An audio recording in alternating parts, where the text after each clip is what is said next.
Receive the anointing of God. I bless you.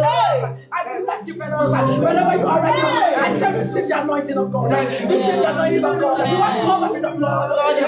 You are covered with the blood. Come on, somebody take it. Thank you.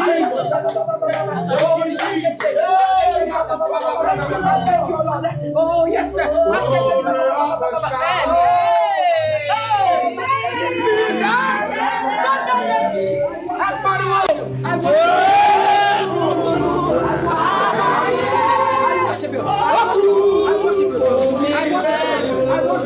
I worship you, Lord. Oh,